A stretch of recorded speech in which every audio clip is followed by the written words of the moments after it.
Hello, everyone. My name is Roberto. I am the moderator for today's session. We are going to be here with the Alexander Standard. With us today is Dr. Cranford and Meredith, um, who are presenting us today. And welcome to the Alexander Standard, where we rank all the successors of Alexander the Great, from Perdiccas to Cleopatra the Seventh. And I'm Meredith. My name is Dustin. How you doing, Meredith? Pretty good. Ready for you to take it from here. So the idea here is called when the backup plan backfires, or why ancient rulers tended not to plan ahead. So one of the motivations for the current presentation is this: fairness. In our short but no doubt destined for greatness and glorious but humbling time as one of the new members of this Rexipod family, we have unsurprisingly found that one of the most valuable experiences has been the feedback we gratefully receive from our erudite listeners. One of our first and very well-reasoned critiques we received from our listeners was that we, that is I, had perhaps been too hard on young Alex, particularly in scolding him for his perceived failure to appoint an heir in anticipation of his death in 323, an event that never comes up on our podcast. There, Alexander lay in 323, going in and out of consciousness, apparently on his deathbed, when he either appointed Perdiccas as the regent or simply and recklessly to the on his deathbed to the best man of, as the regent of the empire, or whether or not he gave it to his best men. I think I lost my video, but I'm back.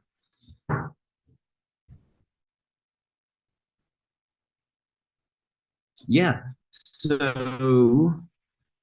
he either appointed Perdiccas as his regent or simply and recklessly as the best, he gave the empire to the best man, foreshadowing the next 50 years of conflict that ultimately resulted in the division of his empire.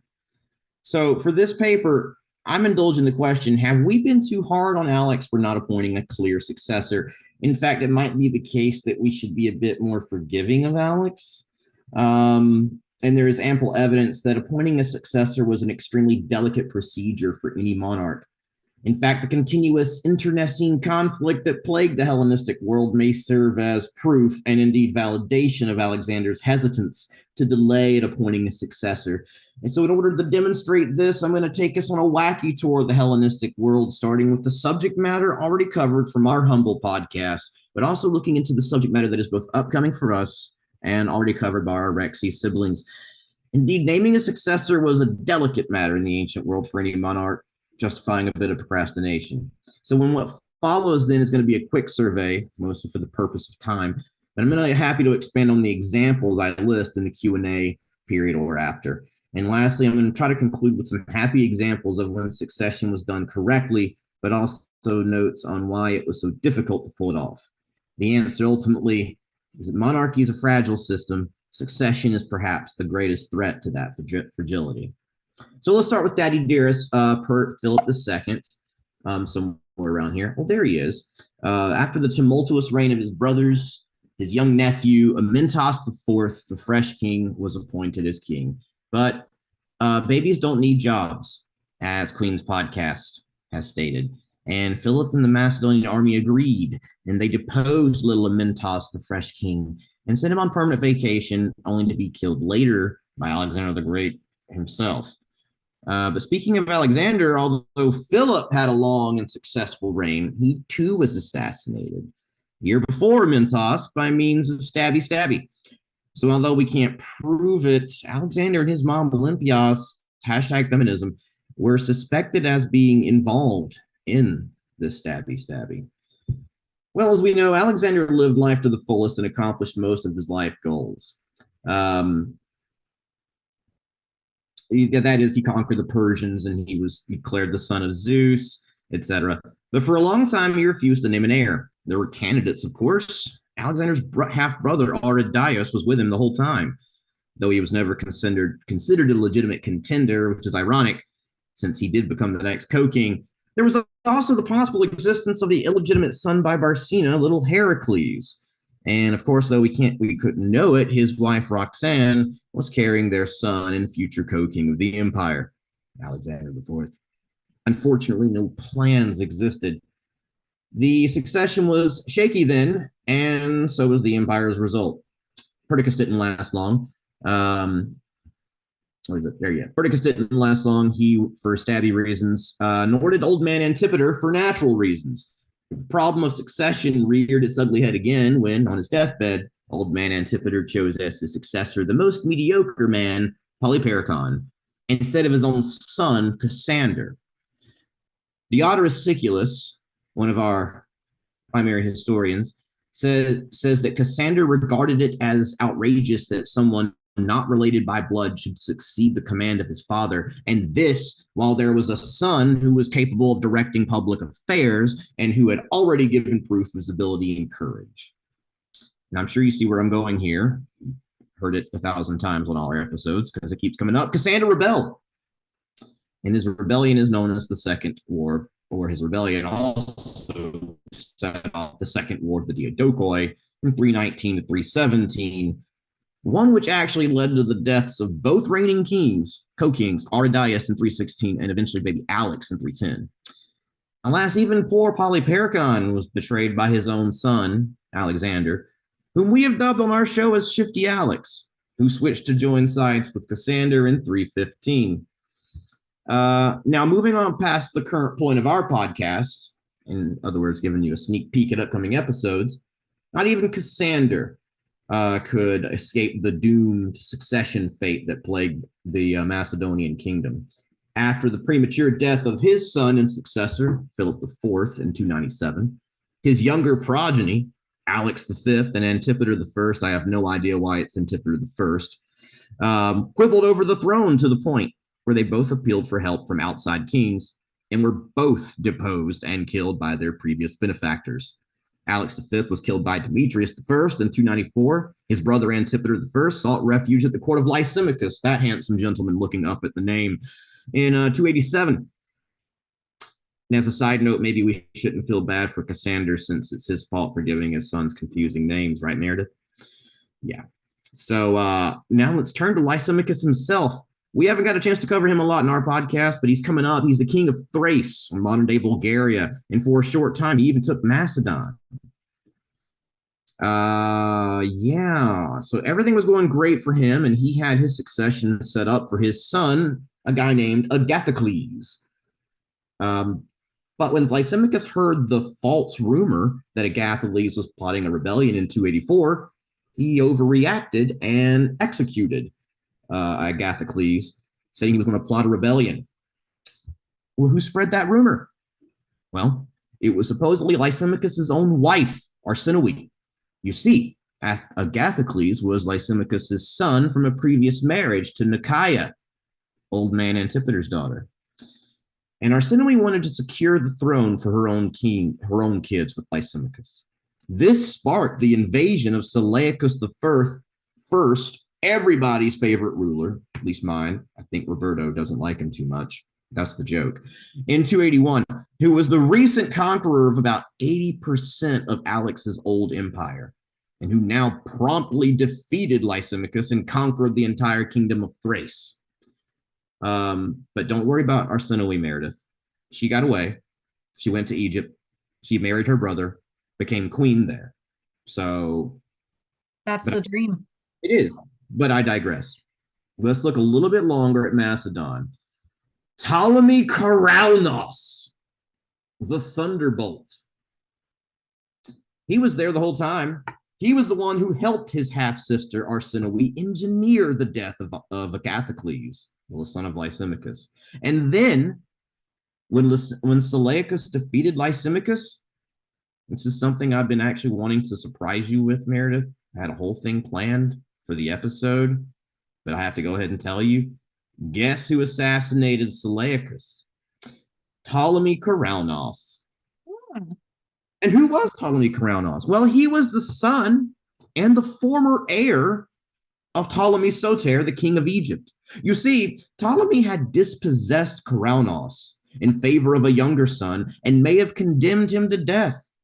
Thus, Kourounos took his business elsewhere and clearly made himself everyone else's problem. Take note, however, this disaffected, disinherited heir to the throne was now directly linked to the crises afflicting not one, not two, but three kingdoms. He engineered the downfall of Lysimachus's kingdom in 384. Then he stabbed Seleucus in the back, figuratively, though I really want to believe it was literally two. I have this image in my head of him just kind of hanging on the back of big boy Seleucus. And then after all of that, Kourounos rushed ahead and took control of Macedon. But he only held it for 2 years. He was killed without puberty. He was killed by invading Gauls in 279 without having named a successor, thereby plunging the kingdom of Macedon into about 10 years of conflict. Where we have brothers and sons and grandsons and fifth cousins all fighting for the throne. A bad times indeed. So moving forward here, let's take a deep breath. Come on, Meredith. Okay. So it's been pretty turbulent by now, up to this point. By now in the 280s and the 270s, things are beginning to slow down. You see this map up here? You see that map, Meredith? Yes. It's a beautiful map. Beautiful, beautiful indeed. This is around 301, so it's a little bit behind. Around the 270s, things are looking a bit better now. The dynasties were settling into their final places. The Antigonids, who descended from Antigonus of Monophthalmos, the one-eyed Mr. Cyclops, were in Macedon. The Seleucids, descended from Seleucus Nicator, had taken about 80% of the old empire, Asia Minor, Syria, Babylon, and Persia. The Ptolemies had hunkered down in Egypt from the very start. And things start running smooth for a while. But then siblings happened. Basically, the downfall of each of these three dynasties can be tied to the quibblings of siblings and cousins who all had somewhat legitimate claims to the thrones based on heredity. So let's start with the Seleucids, because I love them. And as a heads up, I know you're aware of this, Meredith, and all of our dear listeners are, but things are about to get confusing with the names because no one had any creativity at this point. The Seleucids just like to alternate with naming their sons Seleucus and Antiochus back and forth, and we're going to get up to double digits. So just stay with me. It's best to pay attention to the numbers of each ruler. The son of Seleucus Nicator was Antiochus I, Soter, the savior. And he did assume the throne from his dad without issue in 281. Unfortunately for him, dynastic problems originated with his sons. You see, Antiochus I executed his eldest son and heir on the grounds of rebellion in 267 and passed the throne to his younger son, Antiochus II, Theos, the god, in 261. Theos himself died in 246, and then there was a battle between his sons, Seleucus II, Callinicus Pogon, the magnificently beautiful beard. Is that what it actually translates to? Actually, the beautifully triumphant beard. I am so sorry, everybody. Triumphant beard. Like, literally is what it means. His intended, who was Antigonus II's actual successor, but he had to fight with his brother, Antiochus Hierox, the war hawk. They worked it out in the sense that one of them, they actually had to split the empire up for like 10 years or so. But eventually Seleucus, Pretty Beard, got it back. His son, Seleucus III, Kourounos, Thunderbolt again, was next, but much like a thunderbolt, he wasn't around very much longer before he was assassinated in favor of his younger brother, Antiochus III, Megas the Great. And it was about at this time, Meredith, that I did run out of time making my very overly prepared PowerPoint, because I got to tell you, the statues here, they get really good. Antiochus probably got his teeth kicked out by a horse, and you can see it on his face. But that's for later generations. Now, it turns out that Antiochus III, who named himself the Great, was pretty great, and at least in setting up the succession for his son, Seleucus IV, who ruled from 187 to 175. But oh no, my friends, I have to start like really just naming names of parents and children right here because it's the reign of Seleucus the Fourth Philopater, one who loves his father, that gives us the two major succession crises that end up spelling the demise of the Seleucids. For you see, upon the death of Seleucus the Fourth in 175, the throne went to his brother, Antiochus the Fourth Epiphanes, the god manifest, but many felt that it should have passed to Seleucus's son, Demetrius Soter, who was a political prisoner in Rome at the time. Happens to everybody. Now, civil war wasn't the immediate result, since Demetrius himself reigned from 162 to 150. Nevertheless, the seeds of discord, title of my dissertation, were planted. From this point forward, the Seleucids faced non-stop civil war among rival branches of the family for the next 3 generations. First, and the last pretty slide I have, was basically a civil war between the sons of Demetrius and the descendants of, or Demetrius and his sons, and then the descendants of Antiochus IV. Some of them were probably not really related to him, but ultimately, the sons of Demetrius, Antiochus VII Sidetes, and Demetrius II Nicator, because who needs variation, carried the day. Both men became kings of the empire. But after they died, then their sons started fighting each other. Now, my pretty slides are gone, and I've got family trees for the rest of this. Now, I want you to pay attention, but I'm going to be here with you every step of the way. So, like I said, Antiochus the Seventh Sidetes and Demetrius II Nicator, they both took over the empire, but both of them had sons, and all of their sons ended up fighting each other. And I want you to pay close attention to this here family tree that I got for you. At the center of all of this, all of it, the fighting between Antiochus the Seventh and Demetrius the Second's sons was one woman, Cleopatra Thea, #feminism. The daughter of the Egyptian king Ptolemy VI, Cleopatra married not one, not two, but 3 Seleucid kings. First, she married Alexander Ballas. We just saw him. He claimed to be the son of Alexander IV. Probably not.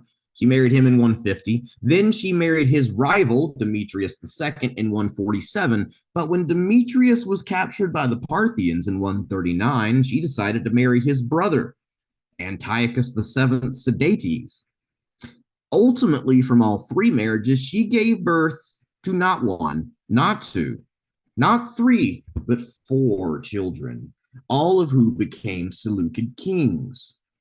Of these 4, 2 of them, Antiochus VIII Gripos, hook nose, and Antiochus IX Kyznikos, because he's from Kyzikos, who cares? Oh, of course, they fought a civil war. But even they seem to have worked it out and shared the kingdom. But their sons fought a bunch of civil wars over the throne starting at about 96. Hey, Meredith. Yes. You remember how that Cleopatra Thea woman married all those dudes? Yeah. Yeah, well, let's supersize that with a dash of incest. No. Her niece, Cleopatra Selene, who was the daughter of another Egyptian king, Ptolemy VIII. Yeah, that one. She married 5 kings. You can't see. There we go. There's all 5 fingers. 5 kings, 2 Ptolemies, and 3 Seleucids, and had up to 9 children between them. After marrying 2 of her brothers, Ptolemy IX in 115 and Ptolemy X in 107, we're going to get to that. Selene then married Antiochus Hooknose around 102, and then married his brother Antiochus IX in 95. And then when he died, settle in, she married that guy's own son, who was thus her stepson, but also probably her first cousin. We don't talk about that. His name was Antiochus X, Eusebius Philopater, the pious man who loves his father. Apparently, there was a joke that he loved his father so much that he married his wife. So his stepmom. That was like the joke. Yeah. So there's that. Um, all told, Cleopatra Selene may have had up to 9 children, like we said, all of whom would have been rulers of either the Seleucid Empire or Ptolemaic Egypt. Now, to round out the Ptolemies, you can see there in that bottom rung of names, after Antiochus the Eighth, hook nose, and ninth died in 96, 95, respectively.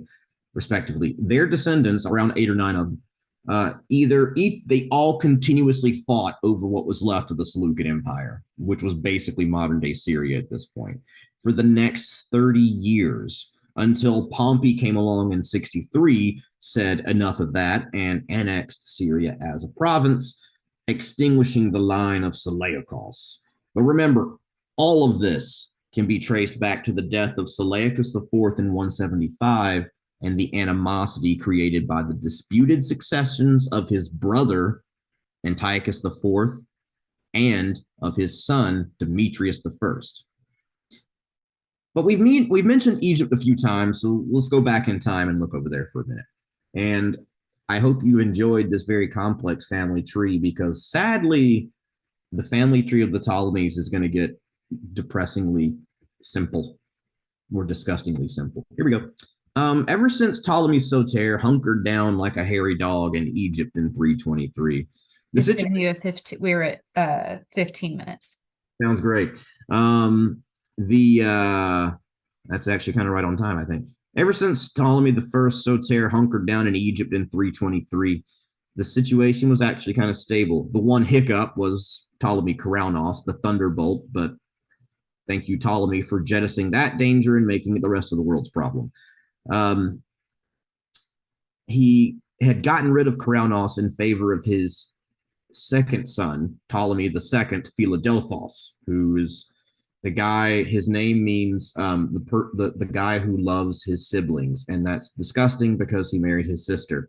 Now, the Seleucids had nicknames, folks, but for the Ptolemies, it's just best to go with the numbers to avoid confusion. Anyway, after Ptolemy's death, after Ptolemy I's death in 280, the subsequent successions were smooth and without much issue for the next 100 years. But again, siblings.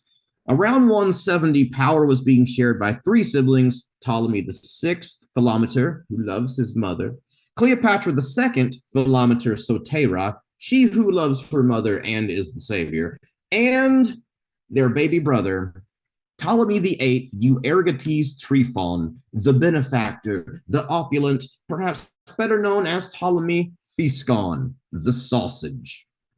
It will be no surprise to you that they fought constantly. And when I say fought, I mean civil war. And at different times, they kicked each other out of the kingdom, forgave each other, blah, blah, blah.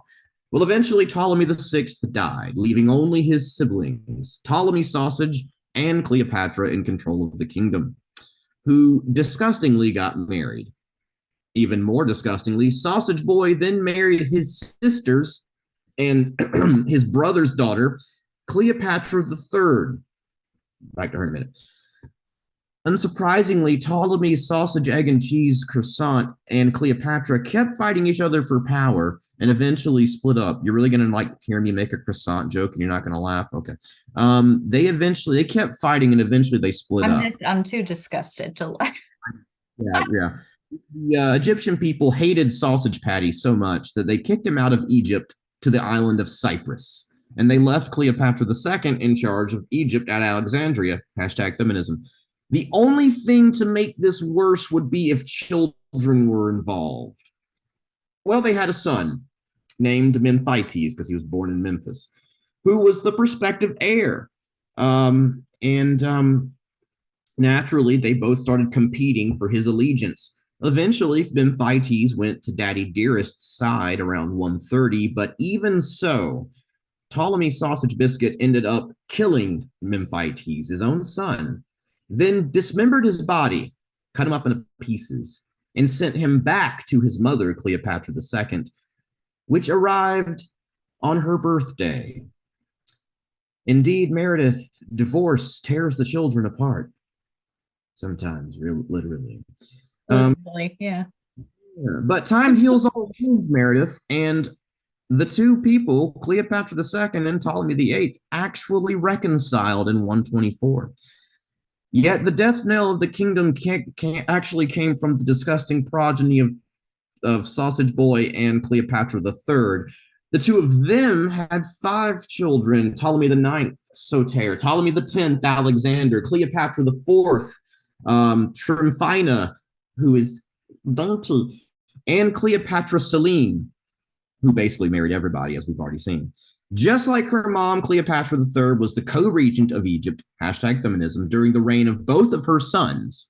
Ptolemy IX ruled from 116 to 107 with her until he was kicked out.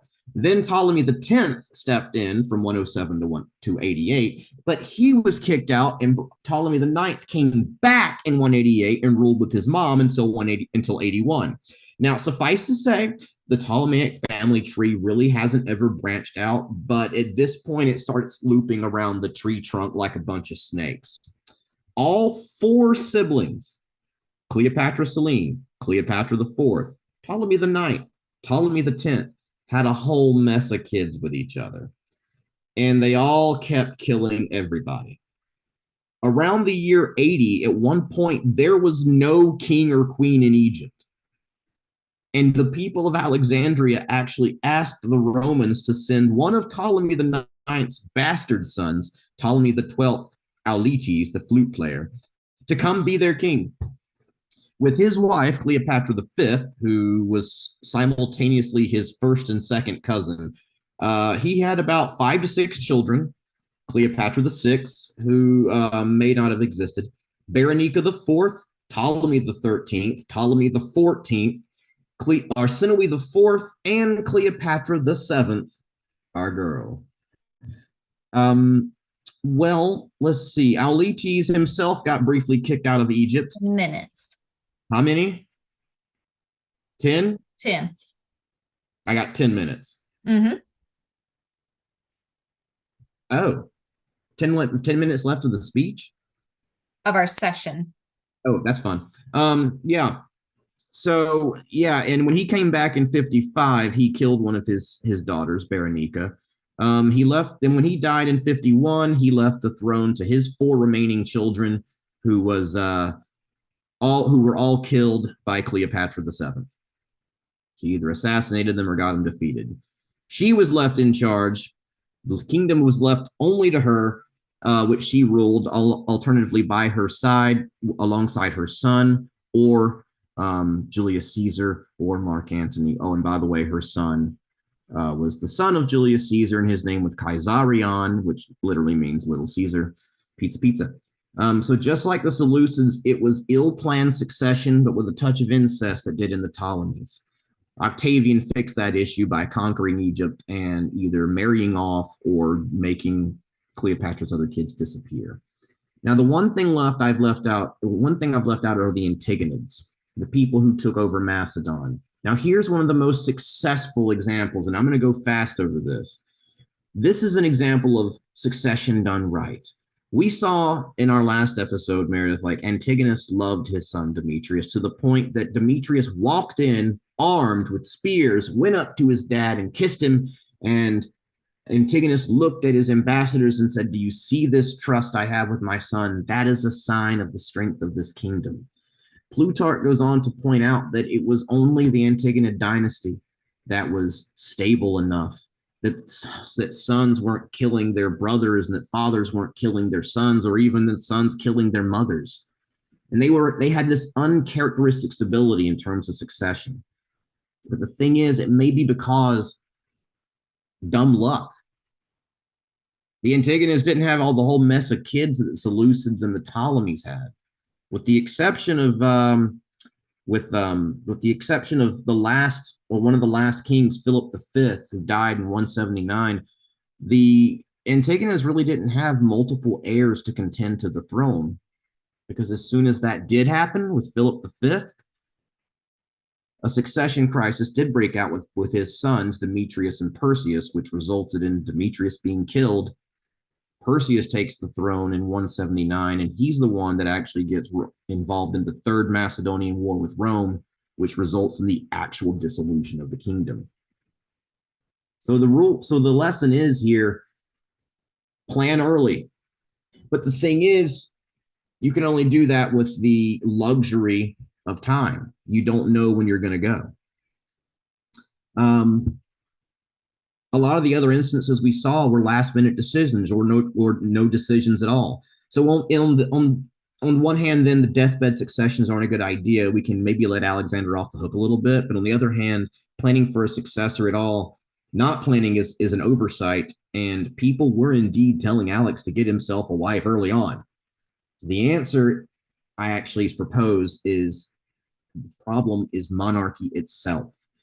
Especially in the ancient world, the legitimacy of monarchy is bound up in the charismatic personage of the ruler himself or herself, feminism. When the ruler is alive, their word is law. The ruler is the state. When the ruler is gone, state's up for grabs. Hereditary succession was a norm, but it wasn't a guarantee. The fact that a lot of these younger siblings thought they had a claim to the throne demonstrates how unstable it was. The answer to that, though, are the Romans. Republics. When the Romans dispatched people, they were not the manifestation of the state, they were the extension of the state. So that's my TED talk on the problems of succession in the ancient world. And I had to cut it out, but I'd like to conclude by saying that happy anniversary, Meredith. I love you. Oh, thank you. I love you too. And I'm done. Awesome. Any questions? All this to say, maybe it's best not to name an heir or have multiple children because they're just going to kill each other anyway. Well, happy anniversary to the both of you. And Umberto wants to ask, is it better to have too many heirs or not enough? I think the lesson here, oh my God, that's a good question. What do you think? I'd say not enough. I probably would less say people to fight. Yeah. Now, I mean, the only problem with that is it can and will backfire.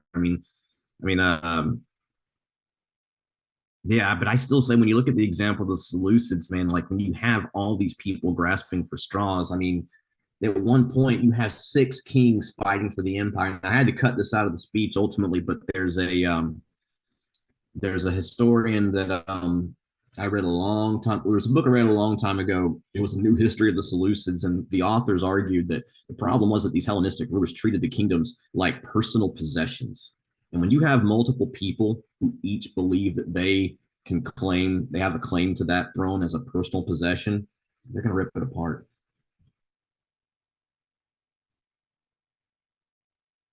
Any other questions? We have about 4 minutes for questions. Ask about anything, especially the gene puddle of the Ptolemies. Yeah. Come on, folks. I put so much incest in this presentation. You can't tell me that you're not shocked. A suggestion from Elspeth, but she's writing it down.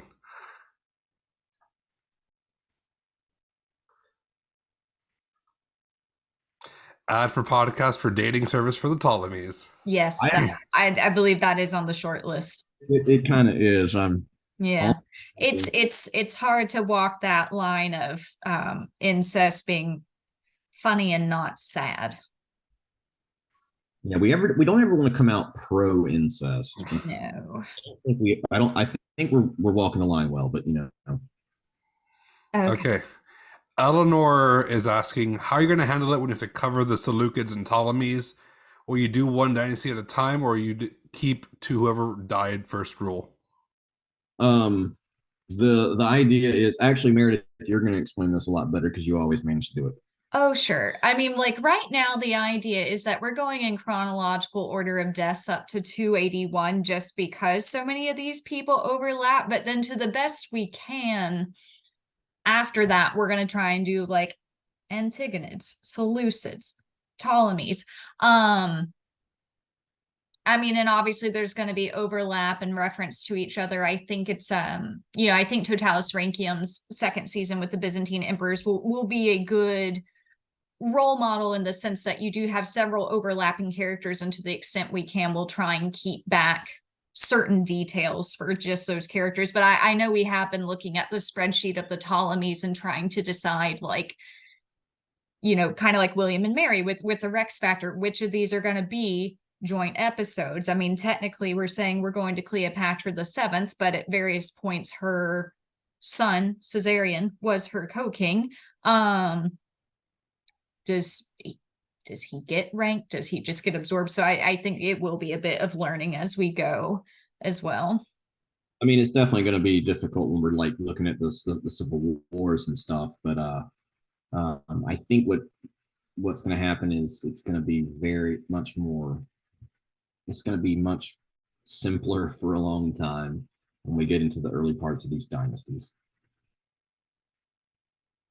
Well, we got to know how Caesarion started his pizza empire.